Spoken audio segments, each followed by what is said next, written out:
Hello students, welcome to the class of English Literature. Today I am going to explain Act 2, Scene 6. To understand the scene, you have to keep in mind that in this scene, Jessica finally succeeds in eloping with Lorenzo. Graciano and Celarino, they are all dressed up for the mask, waiting outside Shylock's house for Lorenzo, who is late. So they are surprised. They are surprised that how come Lorenzo is late. Okay, and when he returns, or when he arrives, he apologizes for being late. The most important fact that you have to keep in mind, that somehow through this scene you are made aware of the fact that the mask was planned but it was not carried out. Okay, now this scene is taking place before Shylock's house, and the characters who enter the scene are Graciano and Celarino, who are masked. So what is being emphasized here in the scene is the mutual desire of Jessica and Lorenzo, which bridge religious and cultural differences. Graciano says, he begins the scene with his dialogues. This is the penthouse under which Lorenzo desired us to make stand. Penthouse is the projecting roof of the house, or you can call it as the overhead shelter of the house. And as desired, Lorenzo, he was supposed to make stand. That means to wait under that penthouse. His hour is almost past. That means the fixed hour that has already passed. This is what Celarino tells.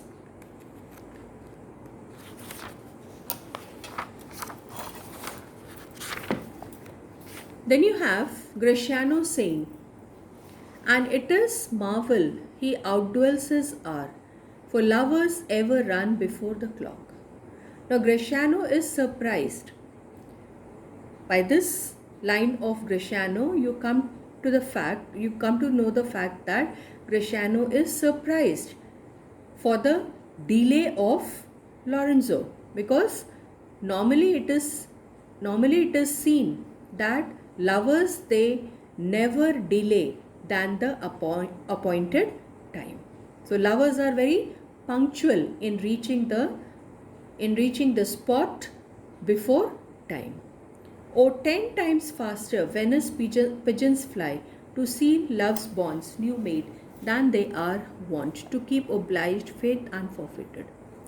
Now Venus over here refers to the classical goddess of love, and the chariot of Venus is being driven by the pigeons, or you can also call the pigeons as the doves. So it's being told over here that the doves of Venice, they are quick to seal the promises made by new lovers. Okay, so they are very quick to seal the promises made by new lovers, and they are always in a hurry to keep new engagements than they are to keep their marriage promises. Okay, so this is what you have to keep in mind, that lovers, they are always in a greater hurry to keep new engagements rather than keeping their marriage promises. To keep obliged faith unforfeited. So you have to obliged faith. Obliged faith is nothing but the promises of the marriage, unbroken.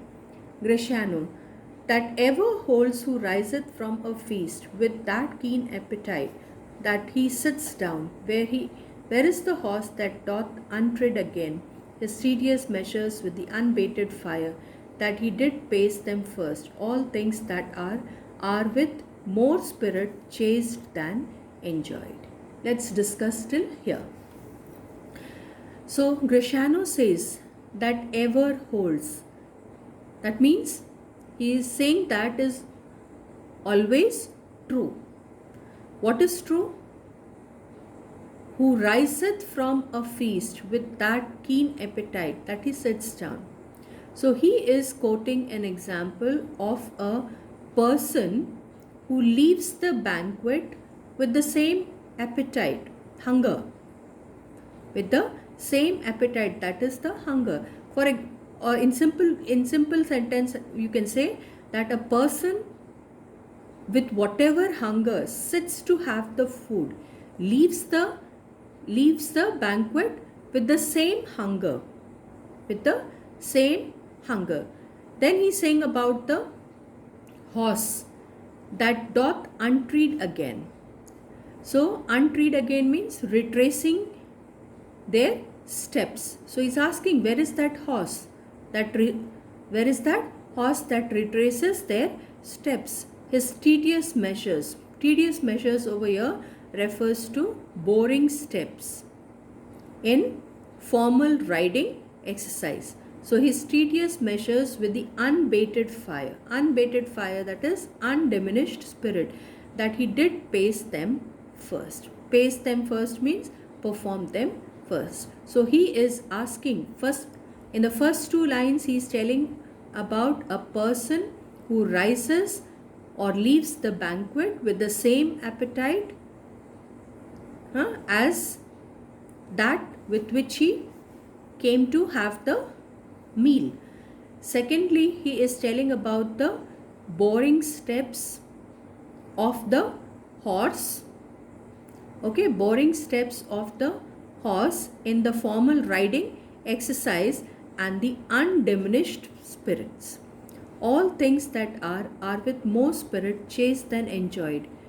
So it's here it is being told about that the horse, where is that horse that travels again over the same road on its return journey with the same energy with which it set out. All things that exist are more enjoyed in the course of their attainment than in the attainment itself. Now after that he is saying about how like a yonker. In some editions the word yonker is younger. So younger son or a prodigal, such as the prodigal son in the Bible. The scarfed bark puts from her native bay, hugged and embraced by the wanton wind. How like a prodigal doth she return, with over withered ribs and ragged sail, lean, rent and beggared by the wanton wind.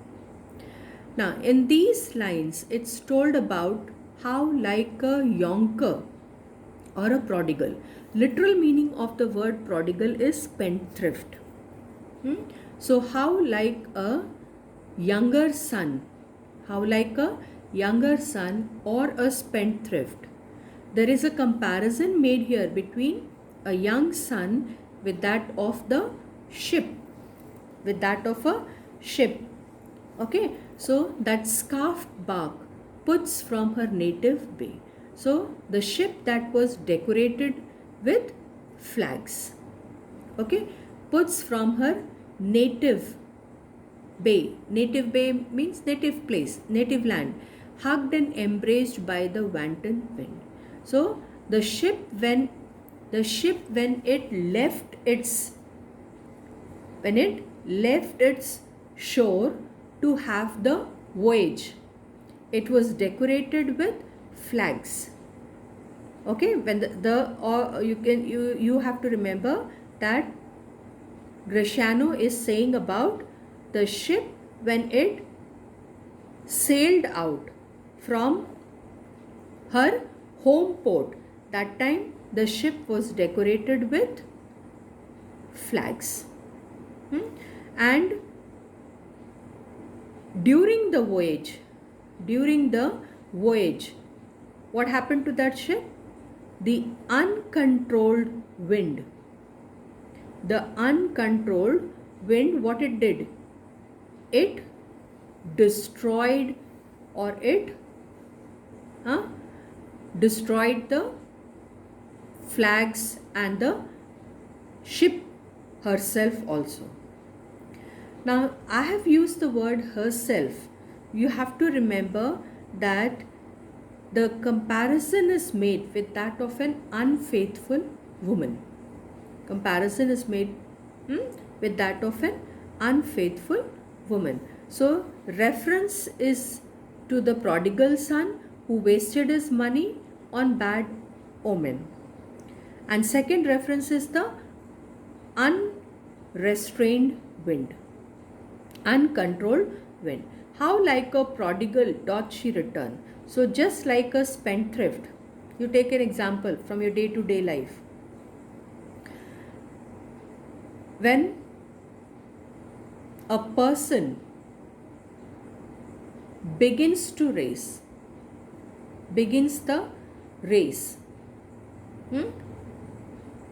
what do you notice? That the race is begun with energy.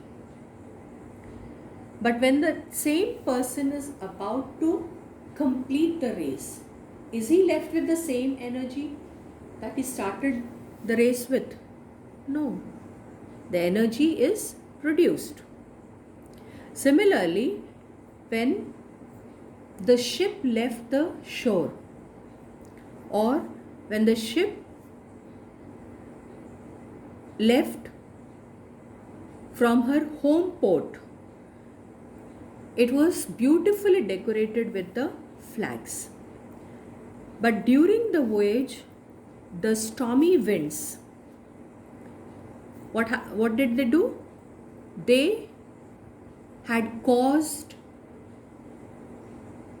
destruction to the sides of the ship.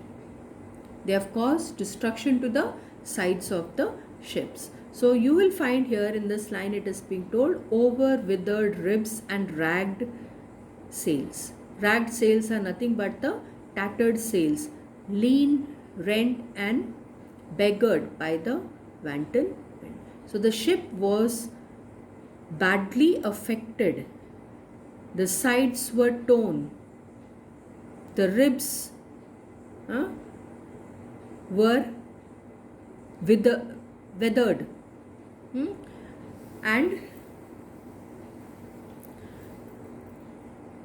they appeared to be impoverished by the wanton wind, that is the uncontrolled wind. Here comes Lorenzo, more of this hereafter. Now they were waiting for Lorenzo, no?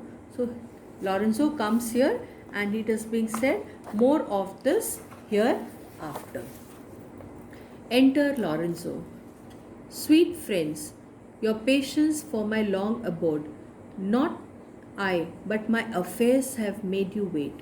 When you shall please to play the thieves for wives, I will watch as long for you then approach. Here dwells my father, Jew, who is with him. Now Lorenzo is telling his friends that he is sorry for being delayed. And he says that he has been delayed just because of his affairs. Okay, and then he's saying that when Greciano will be involved in thieving. Greciano will be involved in thieving. Thieving means stealing, eloping, as he was eloping with Jessica. So in the same manner, if Greciano would plan to thieve for himself a wife, then he would wait for him as long as they had waited for him, and then approach. Here dwells my father, Jew, who is within. So she's asking, who is there within? Enter Jessica above in boy's clothes. Jessica then says, "Who are you? Tell me for more certainty." So she wants to be certain that who is there. Albert. Albert means although. I will swear that I do know your tongue. So it's being told, I can recognize you by your voice, Lorenzo, and thy love. So Lorenzo says that he tells to Jessica that he is Lorenzo, the love of Jessica. Lorenzo certain and my love indeed, for who love I so much, and now who knows but you, Lorenzo, whether I am yours? So Jessica is asking the question. He's saying, certainly the person who is there is Lorenzo and the love of Jessica, for who love I so much. So Jessica loves Lorenzo so much. He is that person who is the love of Jessica. And now who knows but you? Now who knows but you, Lorenzo, whether I am yours? So who knows whether I am yours? Lorenzo then says, heaven and thy thoughts. So it is being told, heaven, the proof is, he is giving the proof of heaven. Heaven can prove that he is the love of Jessica. And thy thoughts. Thoughts over here means, here it refers to your love and desire for me. These are the witnesses that thou art. So the witnesses for Lorenzo's love for Jessica are heaven, that means God, and secondly the thoughts, that is the desire. Thoughts refers here to the love and desire for me. These are the witnesses thou art. So I stop here.